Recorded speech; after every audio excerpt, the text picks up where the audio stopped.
Здравствуйте! Сегодня у нас один незапланированный видос, так же как и ваше появление на свет, поэтому я надеюсь, ты взял сытного нажористого ключевого в одну руку, увлажнительной огнедышащей жидкости в другую и готов вкусить одну очень душную старую историю. Посмотрите на этого мужчину. Знакомьтесь, это Фриц Тот, отец знаменитых немецких автобанов, построенных еще при Гитлере в 30-х. А также он успел в свое время заезжать и Атлантический вал, линию Зигфрида и множество других эпичнейших объектов Германии тех лет. Ну давайте обо всем по порядку.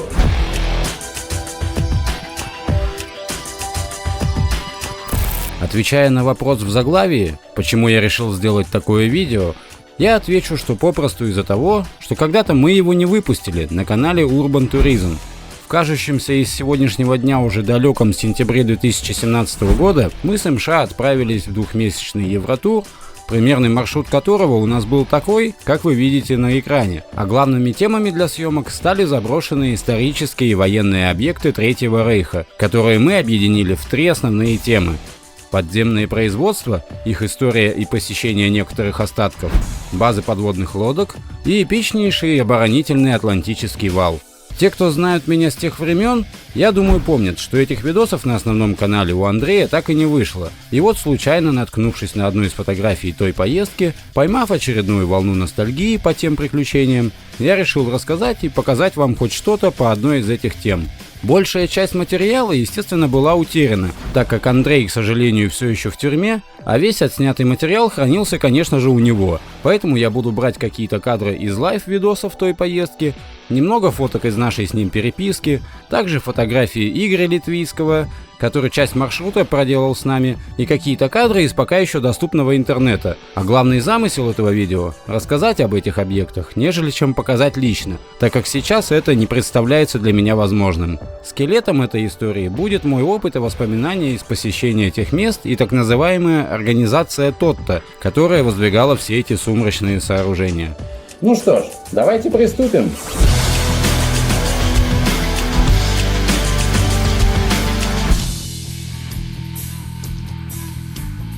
В 1933 год. К власти в Германии приходит национал-социалистическая немецкая рабочая партия во главе с Гитлером. Чтобы вывести страну из глубочайшей вальгаллы, в которой Германия тогда оказалась после проигрыша в Первой мировой войне и подписания унизительного Версальского мирного соглашения, партия Der Nazis начинает планомерное восстановление промышленности, в том числе запрещенной им по договору, военной. То есть запрет просто на само существование армии и флота, не считая крохотных кораблей береговой охраны и размера армии, с которой даже разговаривать-то никто не будет. Этим решением, восстановлением промышленности, они избавлялись сразу от двух насущных тогда проблем. Тотальная безработица населения, охватившая тогда не только Германию, но и весь западный мир. Великая депрессия была именно тогда. Это жуткий экономический крах, если что, всей биржевой системы, а не прослушивание на репите Deftones всей страной. И также решение второй проблемы – наращивание военной мощи, чтобы в будущем взять реванш за унижение после поражения. В 1935-м была создана имперская служба труда с законом о трудовой повинности мужского населения страны, что государству дало много дешевой рабочей силы для реализации перевооружения, а у населения сократилась безработица с 6 миллионов до 1 миллиона, чем Гитлер получил еще большую популярность среди граждан. Тем временем мужчина из начала ролика, о котором, я надеюсь, вы еще не забыли, не сидел без дела, а готовил... нет, не квашеную капусту, а подробный доклад по вопросам строительства скоростных автодорог по всей территории, оставшейся на тот момент в составе Германии. Уже достаточно развитая на тот момент железнодорожная сеть вполне могла бы справиться с транспортировкой военных грузов, но, как говорится, если есть возможность альтернативная и тем более увеличивающая пропускную способность, то почему бы и нет, плюс будет чем народ занять. И вот в 1933-м Гитлер назначает Тотта главой управления дорожного строительства, и в следующем году началось активное строительство имперских автомагистралей, которые станут известными на весь мир немецкими автобанами. Нигде в мире на тот момент такого еще не было. Темпы стройки были весьма внушительными, особенно для тех лет и экономическими возможностями Германии. С 20 километров в 1934 до почти 4000 километров в 1943. 4000 километров скоростных дорог за 9 лет. Развитие техники и стратегия готовящейся молниеносной войны, механизированная армия, стремительно преодолевающая большие расстояния, врывающаяся сразу в тыл противника и наводя конкретную суету по сравнению с прошлой войной, очень нуждалась в таких дорогах, в чем в будущем все и убедились. И вот спустя принятие Нюрнбергских расовых законов и Олимпиаду, на дворе уже предвоенный 1938 год, в котором был успешно проведен аншлюз Австрии, в результате чего в родную немецкую гавань вернулись 17% территории, 10% населения и 6 австрийских дивизий. Через полгода был еще более успешно сыгран спектакль под названием «Мюнхенский сговор», или, говоря напрямую, раздел Чехословакии между Германией, Польшей и Венгрией, благодаря которому Рейх получил мощнейшую военную промышленность Чехословакии. И в этом же успешном для Германии 1938 году Гитлер назначил генерал-инспектора путей сообщения Германии Фрица Тотта главой новой организации, названной его же фамилией. Так появилась организация Тотта. Таким почестям Фриц удостоился за высокий уровень организации при постройке магистралей. Этот наработанный опыт и пригодится скоро для не менее масштабных и поражающих воображение строек. После того, как в 1939 году с началом Второй мировой войны под контроль Третьего рейха перешла половина территории Польши и Мемельский край Литовской республики, и в конце кампании по захвату Польши главный штаб вермахта заявил: выдающиеся достижения всех служб тыла в деле восстановления и ремонта дорог и мостов, железнодорожных и автомобильных, в которых наивысшие оценки заслуживают действия военизированных отрядов трудовой повинности, чем сильно облегчили командованию решение его же задач. В американских СМИ уже во время войны подчеркивалось, что немецкая система трудовой повинности была эффективной частью мобилизации трудовой силы всей страны. В этом и главное отличие от Первой мировой, когда немецкие трудовые ресурсы были задействованы только под конец войны. Сейчас же ситуация была обратная. Все ресурсы были задействованы до начала полномасштабной войны и были направлены на тотальную подготовку к ней. В таких условиях создавалась и строительная организация военных объектов, которая работала на территории всей, в будущем оккупированной территории Европы. Смотря на все успешные захватнические мероприятия, немцы не забывали и о тылах. В них, этих самых тылах, и строила оборонительные сооружения организация Тотта.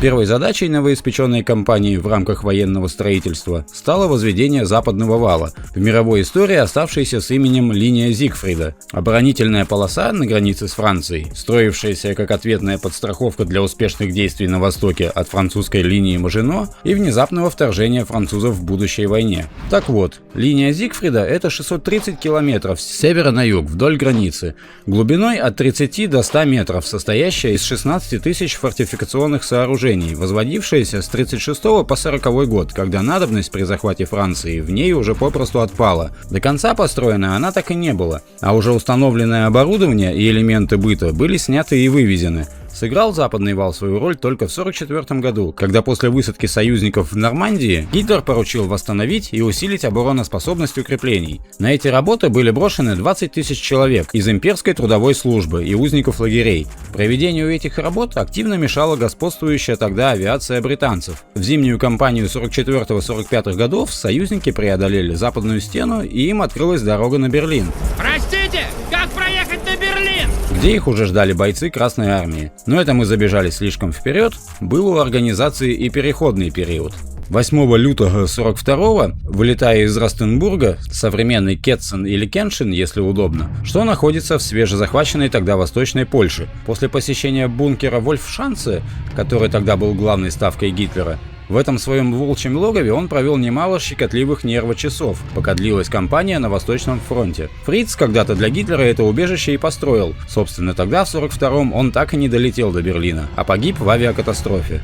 На пике своей карьеры Фриц занимал сразу 3 поста министров. В этом ранге он был начальником всего дорожного строительства, начальником всех водных путей, рек и мелиоративных сооружений, а также всех электростанций и, кроме того, личным уполномоченным Гитлера министром по производству вооружений и боеприпасов. После своей гибели его преемником на посту рейхсминистра вооружений стал главный архитектор Гитлера Альберт Шпеер, который был наравне с Гитлером падок на эпичные монструозные проекты. Им просто не хватало SimCity или Cities Skylines. Вместе они задумывали перестроить Берлин, где главной точкой точкой притяжения стал бы Volkshalle, или на православном «Зал народа». Ядрических размеров сооружения должно было служить свидетельством мощи нацистского государства и его превосходства над другими оставшимися народами. Внутреннее помещение зала должно было стать культовым центром и залом проведения конгрессов, вмещающим до 180 тысяч человек. Помимо этого задумывалась и транспортная перестройка города, магистрали север-юг и запад-восток, проходящие центральными осями через центр Берлина под землей, которые даже были начаты и некоторые остатки остались по сегодняшний день, а союзные бомбардировки эти двое воспринимали как бесплатные демонтажные работы по расчистке для будущей строительной площадки.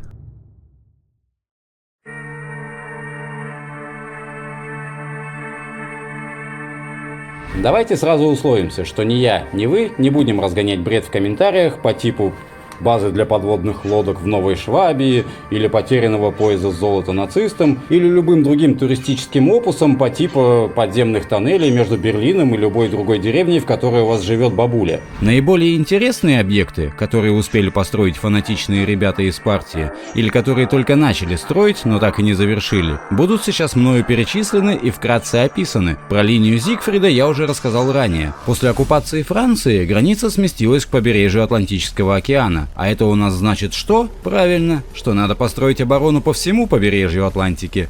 Почему по всему? Ну потому что юрисдикция Гитлера к тому моменту простиралась уже от Испании на юге до норвежских фьордов на севере. Вот так и выглядит самый эпичнейший проект тех лет, имя которому Атлантический вал.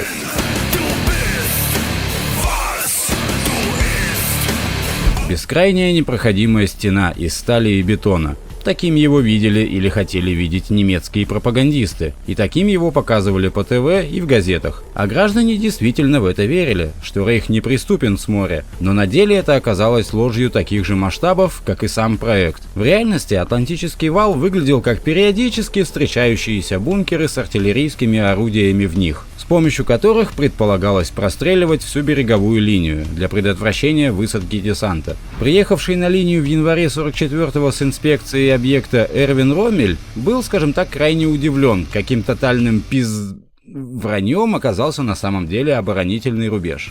Это даже сейчас представляется невозможным построить вдоль всего Атлантического побережья непрерывную линию обороны с артиллерией, ПВО и наблюдательными пунктами. Поэтому, чтобы хоть как-то прикрыть себе задницу, строили по большей части в местах наиболее вероятного появления противника. И принцип был следующий. На побережье располагались наблюдательные и дальномерные укрепленные пункты, способные выдержать обстрел морской артиллерии. Чуть в глубине располагались артиллерийские установки, направленные в сторону вероятного расположения кораблей противника. Фактическое строительство было начато в 1942 году и было рассчитано на 8 лет. Главным инженером в этом всем был, естественно, Фриц Тот, но после его смерти в том же году в его честь назвали одну из 4 батарей, прикрывавших Ла-Манш, как наиболее вероятное место вторжения. А вот это вот явно что-то от Второй мировой осталось. Поплавать, конечно, не получится, но обрызгаться водичкой Ла-Манша, я думаю, что очень даже стоит. Нормальный человек и не очень. Батарея Тотта, в которой сейчас музей, имела 4 орудия по 380 мм. Батарея Линдеман, названная не в честь вокалиста одной известной немецкой группы, а в честь капитана линкора Бисмарк, затонувшего в 41-м. Так вот, батарея имела 3 орудия по 406 мм каждое, которая и играла главную роль в пропагандистских листовках о неприступности вала. Остальные 2 батареи, Гроссер Курфюрст и Фридрих Август, были калибрами чуть меньше и уже не играли такой эпичной визуальной роли для демонстрации населению и запугивания врага. Генерал-фельдмаршал Роммель, посмотря на весь этот ужас, решил допилить с напильником то, что уже есть. За полгода до вторжения он начал совершенствовать линию, установив на побережье минные поля, противотанковые заграждения, а в приливной зоне подводные вундервафли и морские мины. В глубине обороны были установлены доты с пулеметами и противотанковыми орудиями. Всего к моменту вторжения линия не была готова даже на четверть. Самая укрепленная местность у Па-де-Кале была готова на 68% от запланированного. Помимо слабой готовности самих объектов, на стройке которых было задействовано до 500 000 человек, в этих объектах еще был и слабый гарнизон. Это были либо необстрелянные молодые солдаты, либо раненые с Восточного фронта, приехавшие сюда чисто почилить. И как мы помним историю, летом 1944 года союзники таки высадились. Не без потерь, но относительно остального театра военных действий вполне успешно. Вот так Масштабная стройка, съедавшая существенную часть немецких ресурсов, была пройдена насквозь.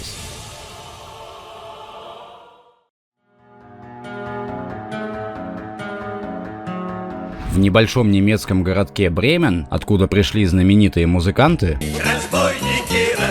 в 1943 году начали строить очень скромных размеров бункер – завод «Валентин» по сборке еще одного символа Третьего Рейха – подводных лодок, а конкретно новейших и лучших на тот момент подводных истребителей конвоев 21-го проекта. Замысел был в том, чтобы с разных производственных площадок привозить по воде и железной дороге уже готовые секции будущей субмарины и собирать в цельный агрегат уже внутри бункера со скоростью примерно 14 штук ежемесячно. Но таких темпов достичь так и не удалось. Максимум был всего 3 судна в месяц, что в общем-то тоже впечатляет. Такой массивный бункер размерами 426 метров в длину и 97 в ширину нужен был, чтобы укрыть финальную сборку от бомбардировок авиации союзников. К марту 1945 года завод был готов только на 90%, и бомбардировщики все-таки смогли достигнуть пробития, хоть всего и одной бомбой. Всего за время войны Третий Рейх смог построить 1097 подводных лодок разных проектов, из которых только 2 приняли участие в боевых действиях, созданные по 21-му проекту. Большинство были разбомблены в доках или попросту опоздали на войну.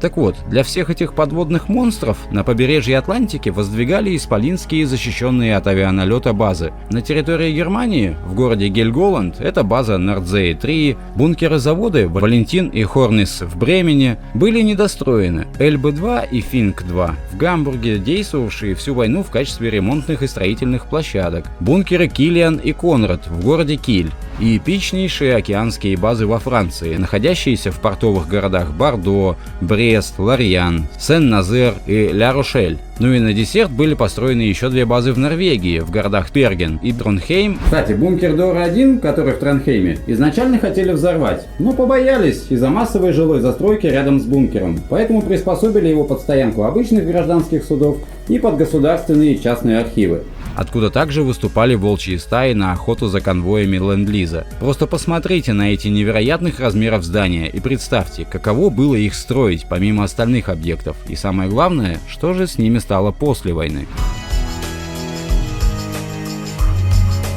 Чтобы защищать от союзной авиации не только военные базы и производства, но и важнейшие города, которые бетонным куполом не накроешь, организация строила так называемые флактурмы, или попросту капитальные бетонные башни для размещения на них зенитных установок. Монструозные блокгаузы были построены в Берлине в количестве 3 комплексов по 2 башни, в Гамбурге 2 комплекса по 2 башни каждый, и в Вене 3 комплекса также по 2 башни. Почему в комплексе 2 башни? Ну, одна башня — это Лейтturm, или проще говоря, Л-башня, отвечала за управление и наведение на цели второй башни, так называемый Gefechtsturm, или Г-башни, на которых и располагалось все артиллерийское вооружение Люфтваффе. Основные орудия представляли из себя установки от 20 до 128 миллиметровых пушек, смотрящих во все стороны. Помимо функции боевых площадок ПВО, они использовались и как вертикальные бомбоубежища во время налетов. За все время своего строительства 8 комплексов имели целых 3 поколения,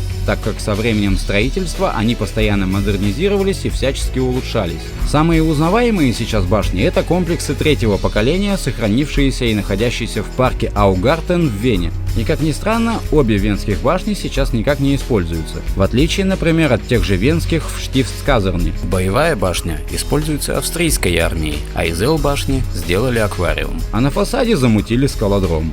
В Гамбурге из одной боевой башни сделали ночной клуб с музыкальным магазином, а башни управления были разрушены. Все берлинские башни были разрушены либо под конец войны, либо после, чтобы никому из победителей они не достались и не использовались каким-либо образом. Закапывались немцы не только в оборону, но и военные производства отправляли туда же, когда их усиленно начали бомбить с небес королевский ВВС в рамках плана Линдеманн.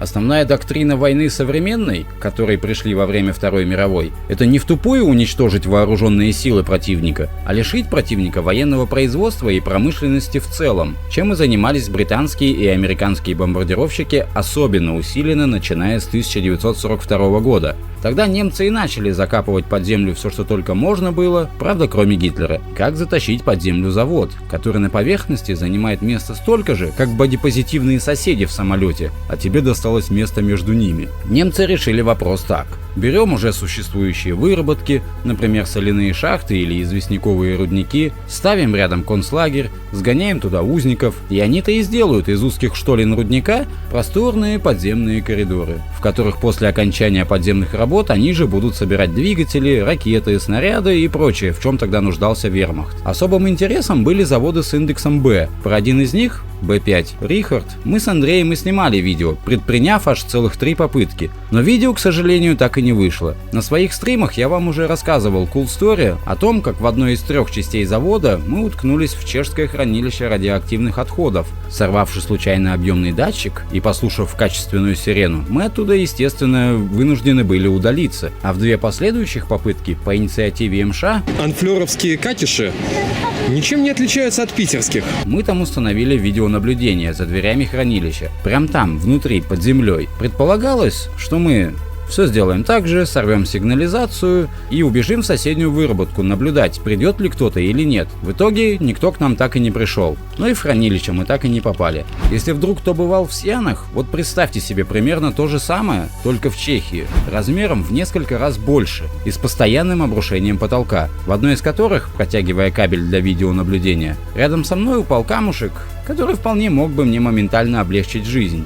Но это ладно. Собственно, сам завод. Начали его строить в 1944 году силами узников концлагерей Терезинштадт и Лейтмерец. Это немецкие названия современных чешских городов Терезин и Литомержице. Тогда успели выкопать все запланированное, но с внутренним обустройством и наполнением было не все гладко. Первая из 3 частей завода – это комплекс Рихард-1. На карте это тоннели С и Д. Там должно было располагаться электромеханическое производство. Сюда был переброшен завод Автоюнион из города Хемниц. Привет всем владельцам Audi. Производить они должны были детали для танковых двигателей Майбах. Это те самые двигатели, которые устанавливались в танки Тигр и Пантера. А также производить должны были двигатели для подводных лодок. Вторая часть завода – это комплекс Рихард-2. Тоннель F на карте. Это электронное производство. Электролампы для радаров, фирма Osram, если вам о чем-то говорит. Кстати, как там ваш дальний свет, автолюбители? И электронные агрегаты к ракетной программе Рейха, разрабатываемые фирмой Siemens Halske. Комплекс Рихард-3, как нетрудно догадаться, это 3-я часть завода. На карте это тоннель Г. Завод по производству синтетического бензина и авиакеросина. Подземная система существует, но само производство так и не было достроено и введено в эксплуатацию. После войны все ходы повзрывали, и оно недоступно. Из-за удешевленного и ускоренного темпа буровзрывных работ при строительстве инженеры жертвовали долговечностью и надежностью сооружения. В каждый следующий из приездов в этот объект мы отмечали новые обрушения потолка на уже протоптанные ранее тропы. Все 3 раза, которые мы посещали объект, мы действовали примерно по одному сценарию. Подъезжали со стороны концлагеря по бетонке на небольшую полянку на окраине частного сектора. Да там долго, тебя же ждем. Мы приехали в Чехию, чтобы посмотреть завод, где работали пленные, где производились двигатели для танков. Ты слышишь эту музычку настороженно? Я уже сам боюсь. Да не это, которую на монтаже вставим. Ты этот... Мне нужно в роль войти. Это режиссерская версия будет. Так вот, ты взял этот, как его, французский, этот, вундервафел-то, блин, как его, тут духоискатель этот. Ты имеешь в виду Spirit... Spirit Box, да. Spirit Box, это Spirit Searcher. Всем привет, с вами... Всем привет, с вами МШ.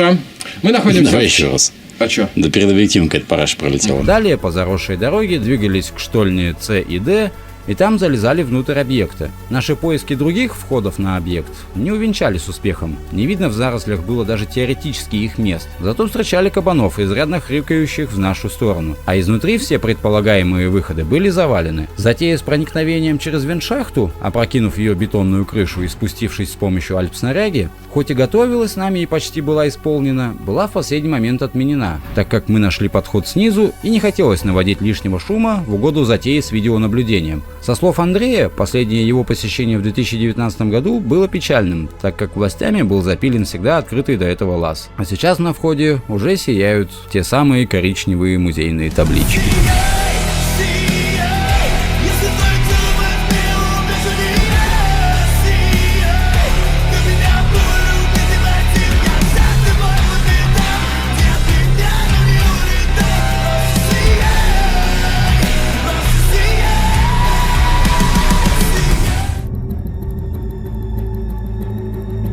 Еще одной эпичной стройкой организация занималась уже на территории Франции. Капитальная защищенная площадка для запуска баллистических ракет, придуманных и испытанных в Пинемюнде, человеком позже ставшим начальником НАСА, и позже собранных уже в Миттельверке, крупнейшем подземном заводе Третьего Рейха. Смотрите, вот так выглядят пусковые установки для первых крылатых ракет Фау-1, которыми бомбили Британию. Но это были простейшие по своей сути объекты, как, впрочем, и ракеты. Британцы со временем научились их даже сбивать с курса с помощью истребителя, просто поддевая крылом ракету и направляя в другую сторону. А вот крупнейший пусковой комплекс для баллистических ракет Фау-2, которые назвали Ля Куполь. Также можно встретить название Купол Визерне, по названию места, в котором объект был построен. Купол – это целый отчасти подземный, отчасти заглубленный комплекс по окончательной сборке и заправке ракет и запуском отсюда же. Строительство велось следующим образом. На горе был отлит из бетона на металлическом каркасе купол с опорными стенами, постепенно опускающимися ниже. Под защитой этого купола выкапывался основной котлован, в котором и размещался бы будущий объект с последующим расширением под соседнюю гору. В отличие от других строительных проектов организации, это строительство велось преимущественно руками немецких квалифицированных рабочих с относительно небольшим участием труда военнопленных. В процессе строительства конструкция купола была допилена бетонным кольцом, охватывающим его основание. Оно должно было препятствовать поражению бомбами грунта у краев купола. Все составляющие ракеты привозили сюда по железной дороге. Внутри, под бетонным куполом, с толщиной потолка в 6 метров, собирались все узлы и заправлялись топливом. После выкатывали из-под купола по двум штольням в вертикальном положении на стартовый стол и запускали в сторону Лондона. В теории все звучит классно, но по факту оказалось, что да, от обычных бомбардировок объект был защищен, но еще на стадии строительства объект был замечен разведкой Британии, и пока объект строился, инженеры Королевы разработали бронебойную 5-тонную бомбу Толбой. Бомбардировка сверхтяжелыми сейсмическими бомбами, которые взрывались предварительно заглубившись в бетон, полностью свели на ноль стройплощадку этого объекта. Построить успели многое, но ни одного запуска отсюда произведено не было. Такой же судьбы удостоился более скромный бункер Эперлек, в котором происходило производство ракет. Сейчас в объекте Купол располагается музей оружия возмездия, открытый еще в 80-х. Виды этого сооружения, особенно с дрона, поистине впечатляют. После бомбардировки и разрушения союзниками от этих объектов вермахт вынужден был отказаться в пользу мобильных пусковых установок. А мы движемся дальше, в самое сердце Третьего Рейха.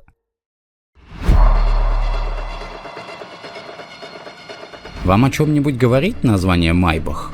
Или может Цеппелин? А может Ранет? Все это название одного и того же комплекса сооружений, разных эпох и даже разных государств, находящиеся в одном и том же месте немного южнее Берлина. Построенные также во времена Третьего Рейха, но впоследствии использовавшиеся и Красной армией, в тихом городке Вюнсдорф, ну и в Соссене тоже.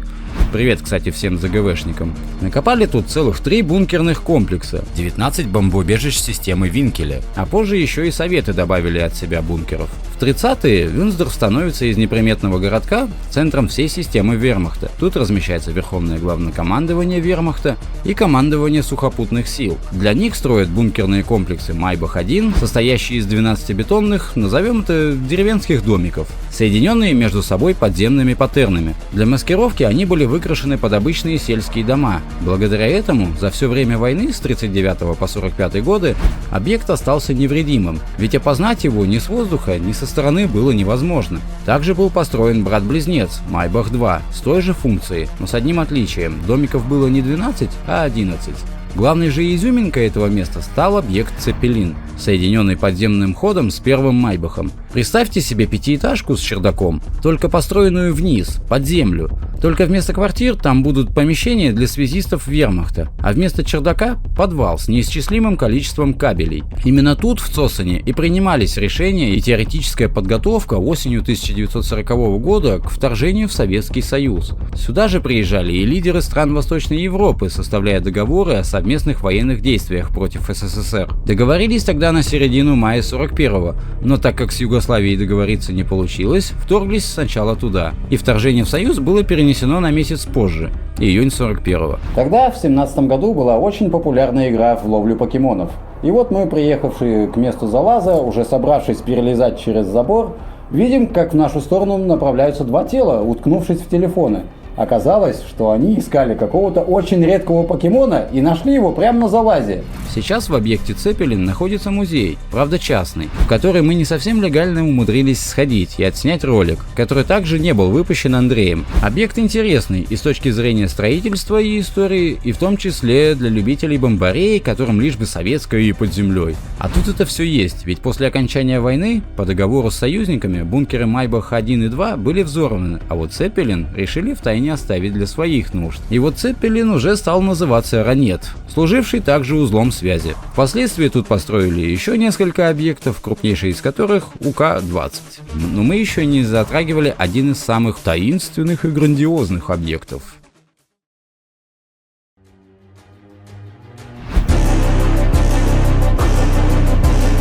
А теперь настало время для действительно расово-мужицких амбиций и поистине великанских строек. Объект Ризы, или в переводе Великан, это проект, начавшийся в 1944 году, когда все в мире, кроме Гитлера, уже понимали исход войны. На юге Польши, в Совьих горах, начали неистово копать несколько подземных объектов, которые должны были разрастись и вширь, и в длину, и внутрь, а после соединиться между собой также под землей. Так как за полгода сделать успели немногое, то и названия остались в истории у них польские, для привязки к местности. Предназначалось это все для ставки командования под замком Ксёндж, где, по мнению некоторых СМИ, пытались найти пояс с золотом Рейха, которого там, конечно же, нет. Художественный фильм «Спиздили». И 7 объектов, которые строились в качестве оружейных заводов.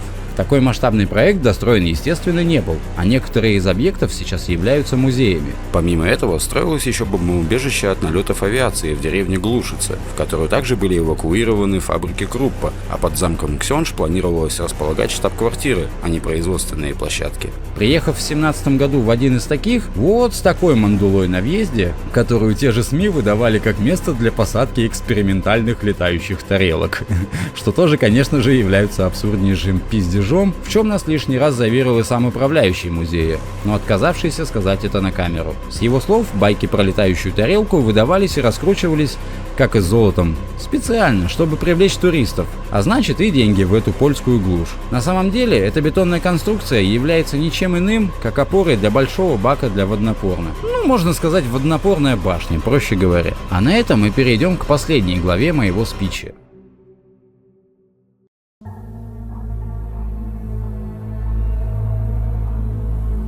Естественно, чтобы возводить такое количество трудозатратных объектов, нужно неимоверно большое количество рабочей силы, а в идеале еще и бесплатной. Именно так и поступали нацисты с помощью концлагерей и содержащихся в них военнопленных и согнанных на адские работы мирных жителей со всех захваченных территорий.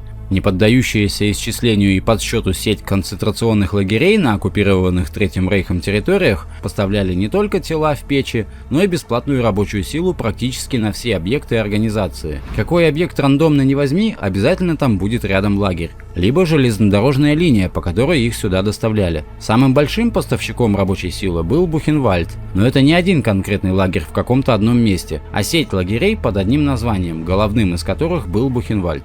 Он не являлся лагерем смерти по немецкой классификации, как Аушвиц или Белжиц, где главной задачей было именно уничтожение людей. В Бухенвальде же уничтожали трудом. Если человек проходил сегрегацию в пересыльном лагере как трудоспособный, его отправляли не в лагерь смерти, а в трудовой, на работы, где он до смерти трудился на рудниках, строительных работах, ну и прочих подобных. Таким бесчеловечным способом организация к концу войны уже по большей части состояла из рабочих узников, чем из строительных отрядов из немцев, как в начале своего существования. Оттого и падало качество работ, начиная от бетона, который к концу войны не отвечал требованиям к прочности и толщине, попросту из-за экономии и нехватки всех ресурсов, заканчивая готовой продукцией типа первых баллистических ракет Фау-2, где часто рабочими совершались саботажные дела, от которых ракеты, если и взлетали, то летели вовсе не в назначенную цель. Отсюда возникло и умозаключение, что от производства ракет погибло больше людей, чем от их использования в боевых действиях.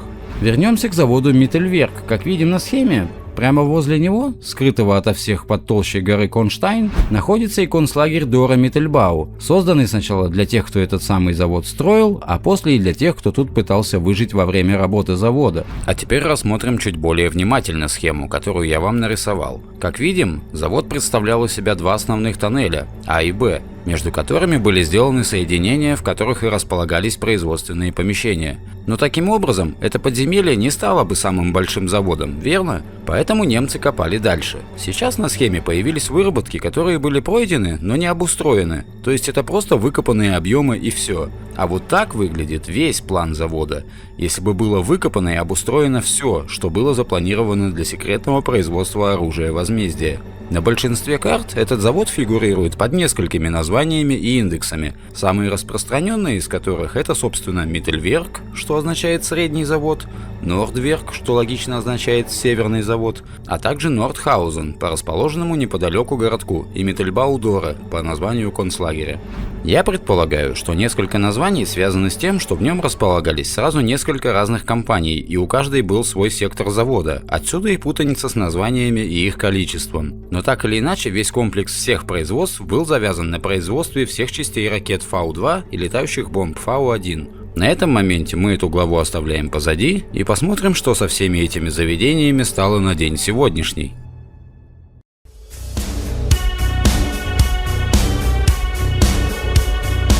Большинство объектов сейчас находится в частной собственности, в состоянии музеев различной интересности, либо заброшенными и взорванными артефактами истории. В этом видео я рассказал далеко не обо всех объектах подобного плана и даже не о всех, которые мы тогда посетили. А теперь давайте вкратце пробежимся по современному состоянию. Крупнейший завод Mittelwerk в 1947-м был взорван на входах, а сейчас в относительно сохранившейся части сделан музей, как и в рядом расположенном концлагере. Атлантический вал, точнее то, что от него осталось, в большинстве случаев доступен для осмотра, правда мы встречали и бункеры на заднем дворе французов, которые они использовали как сараи под свои нужды. Смотрелось забавно, ровно до того момента, пока нас не прогнал оттуда, видимо, сторожевой ЧОП в виде коня. Лагерь дождевого червя, так же как и Mittelwerk, частью состоит из музея, точнее даже двух, а остальное заброшенное и, думаю, с некоторой сноровкой все еще доступно для личного осмотра. В бункере Валентин сделан музей. Very dangerous. That's right. Yeah, it is very dangerous.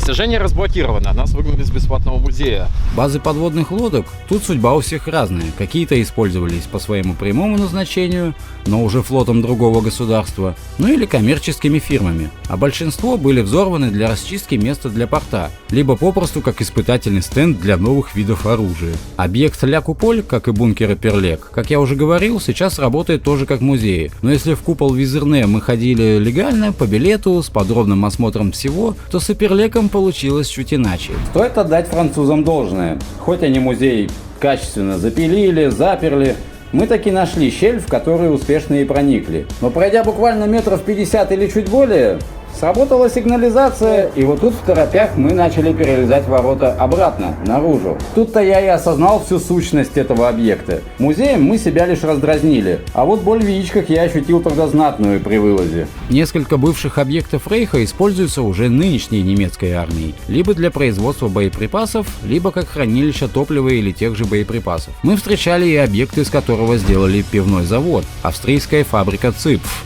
Так или иначе, у всех этих объектов похожая судьба. Либо они стали музеями, либо потихоньку разрушаются и уносят с собой свою тайну, о которой будет напоминать лишь коричневая туристическая табличка на входе. На этом мое повествование заканчивается, и хотелось бы поблагодарить вас за внимание в первую очередь, а во вторую тех, кто помогал мне финансово. Именно благодаря вам я наконец-таки смог собрать свой комп, на котором это видео и было смонтировано. Большущее вам спасибо. Но в идеале осталось, конечно, докупить еще барахло для звукозаписи, чтобы видео, которое вы смотрите, звучало чуть лучше. И в очередной раз напоминаю, что у меня есть новостной телеграм-канал, на который вы можете подписаться, чтобы не забывать про стримы, Бусти и Patreon, на которых я выкладываю полные версии видео, также с фотографиями и музыкой из видео, а также можете подписаться на его инсту, потому что он помогал мне снять вот это вот видео. И в очередной раз напоминаю, что я существую только на вашей поддержке, за которую безмерно благодарен. А те, кто соскучились по трипам на поездах, ссылки, как обычно, в описании. Да-да, я до сих пор собираю на новую камеру, чтобы мне было что снимать, а вам было что смотреть. Всем спасибо и пока, Сынба.